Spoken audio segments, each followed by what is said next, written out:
Hola amigos. En Ucrania la OTAN está recibiendo un palo histórico, ya nadie lo pone en duda, con la atención de los medios volcados ahora en Oriente Medio. Zelensky y su séquito están que fuman en pipa, porque ya no se habla de Ucrania. Pero resulta que están ocurriendo muchas cosas importantes, como que el alcalde de Kiev, Vitaly Klitschko, haya dicho que Ucrania se tiene que olvidar de los territorios ocupados por Rusia, porque eso ya no es Ucrania, y nunca se podrán recuperar porque ahí ya no hay ucranianos sino prorrusos. Ahora mismo la posición de la OTAN es intentar salvar los muebles para que sobreviva un Estado ucraniano por lo menos con todo a la derecha del Dnieper, donde poder resarcirse de los gastos que le está suponiendo la guerra.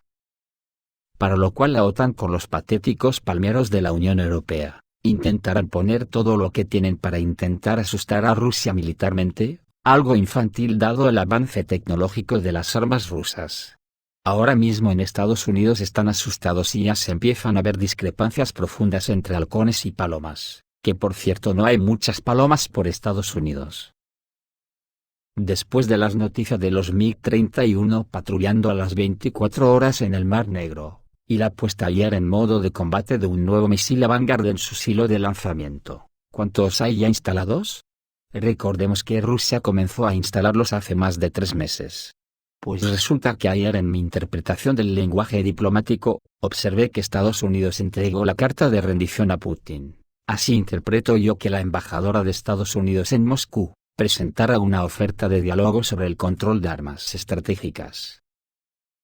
La embajada de Estados Unidos en Rusia anunció la disposición de Estados Unidos a dialogar con Moscú sobre el control de armas, y aboga por retomar el diálogo con la Federación Rusa sobre cuestiones de riesgos nucleares y control de armamentos. Así lo informaron en la Embajada de Estados Unidos en la Federación de Rusia, escribe el periódico Kommersant. Esto claramente es un trágala que en España solemos decir que, a la fuerza ahorcan. Según los diplomáticos estadounidenses, Estados Unidos quiere involucrar a Rusia en el desarrollo de un nuevo marco de control de armas en el futuro previsible. Después de todo, en 2026 expirará el Tratado sobre Armas Estratégicas Ofensivas START III.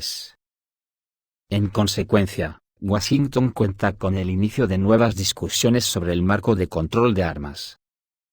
Curiosamente, escribe Kommersant, la parte rusa aún no ha respondido a la propuesta estadounidense. Pero la misión diplomática estadounidense espera recibir una respuesta pronto.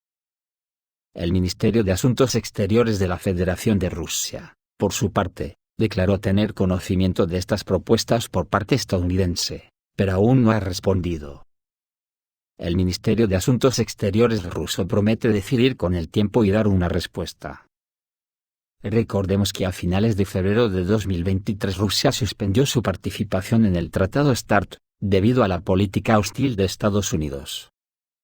El presidente ruso Vladimir Putin destacó especialmente que no se trata de retirarse del tratado, sino de suspender la participación rusa en él. Para volver al tratado, Estados Unidos debe cambiar su política y abandonar el rumbo destinado a socavar la seguridad nacional del Estado ruso. Pero es poco probable que Washington esté dispuesto a cambiar su línea estratégica en relación con Rusia, por lo que las perspectivas de volver a cumplir los principios del tratado siguen siendo bastante vagas. Luego está lo de Orbán. Pero vayamos por partes que la cosa se pone muy interesante, huele a Kabul 2.0, y los palmeros de la Unión Europea ni se están enterando. ¡Ay que me parto! Porque ahora mismo están súper beligerantes contra Rusia. Y resulta que la Unión Europea como tal no tenemos ni ejército, para partirse uno de risa. Resulta que los embajadores de la OTAN en Hungría mantuvieron una reunión de emergencia con motivo del encuentro entre Putin y Orbán. En relación con las negociaciones entre el presidente ruso Vladimir Putin y el primer ministro húngaro Viktor Orbán, los embajadores de los países de la OTAN y de Suecia celebraron una reunión de emergencia en Hungría. Tuvo lugar en Budapest por iniciativa del embajador de los Estados Unidos, David Pressman.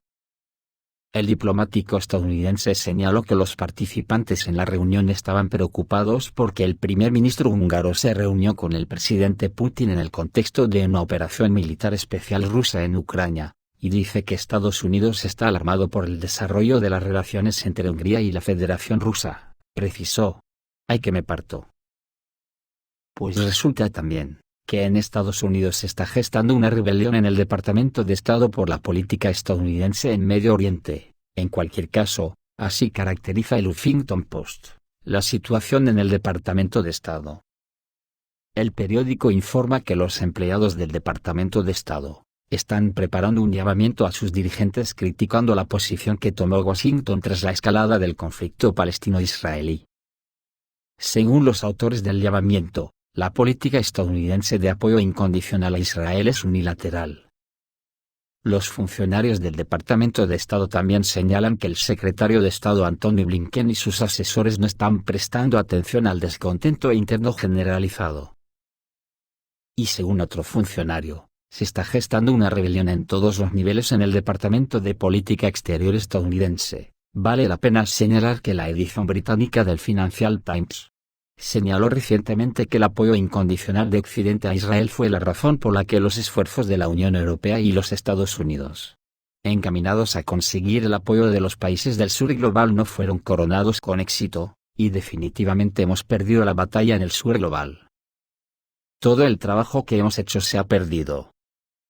Olvídense del orden mundial basado en reglas, nunca más nos escucharán. Cita la publicación citando a un diplomático de uno de los países del grupo del G7.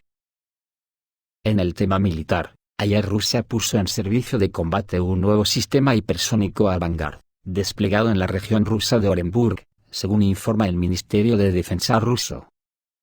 El nuevo sistema de misiles hipersónicos Avangard fue desplegado en la región rusa de Orenburgo como parte del rearme de un complejo de las fuerzas de misiles estratégicos de Rusia.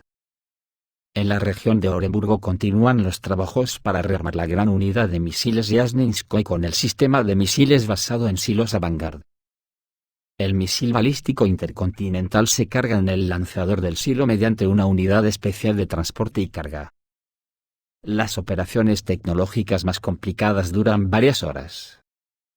El ministerio añadió que la infraestructura de la zona de despliegue ya estaba preparada para que el próximo regimiento de misiles entre en servicio de combate.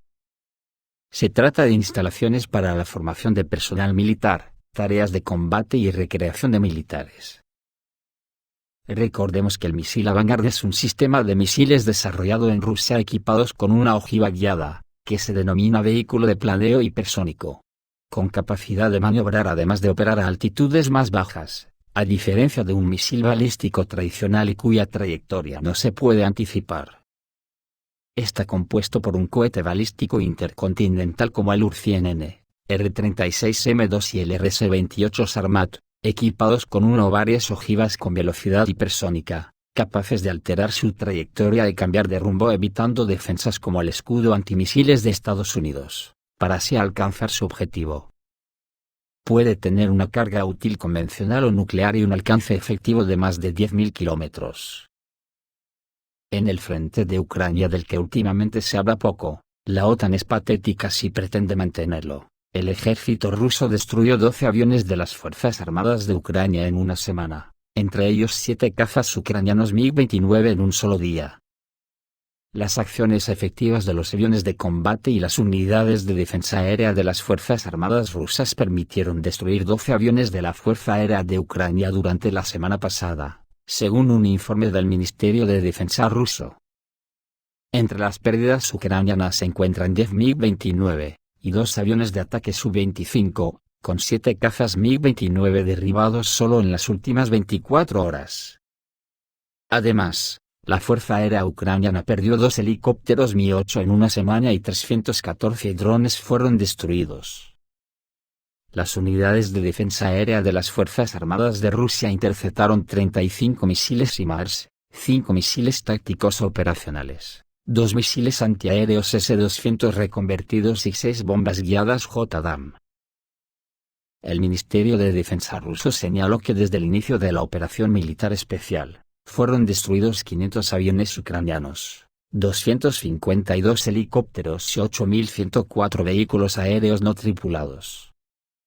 Las Fuerzas Armadas de Ucrania también perdieron 441 sistemas de misiles antiaéreos, 12.778 tanques y otros vehículos blindados de combate, 1.165 vehículos de combate de sistemas de lanzamiento múltiple de cohetes, 6.837 piezas de artillería de campaña y morteros, y 14.463 unidades de vehículos militares especiales.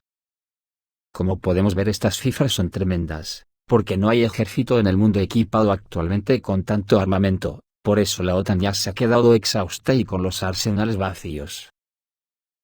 Esto no tiene disimulo posible, ya que el Pentágono entregará a Israel proyectiles de artillería destinados a Kiev. Según la publicación Axios, el Pentágono tiene la intención de transferir a Israel decenas de miles de proyectiles de artillería de 155 milímetros, que originalmente estaban previstos para ser enviados a las Fuerzas Armadas de Ucrania. A principios de 2023, las autoridades estadounidenses ya habían transferido unas 150.000 municiones desde sus almacenes en Israel al ejército ucraniano. Sin embargo, el cese de los suministros podría provocar una escasez de municiones en el frente, exacerbando la ya existente hambre en las estanterías que las Fuerzas Armadas de Ucrania experimentaban incluso antes de que estallara el conflicto en la Franja de Gaza. Si bien Estados Unidos ha prometido su compromiso de apoyar simultáneamente los intereses de Ucrania y Israel, implementar esa promesa puede resultar un desafío. Las continuas operaciones militares en la región requieren un suministro estable de municiones. Sin embargo, el complejo militar industrial de los países occidentales aún no puede garantizar la producción necesaria de proyectiles en los volúmenes necesarios. En la fase activa del conflicto palestino-israelí, el tiempo corre en contra del aumento de la producción. Esto es todo, amigos, reciban un saludo.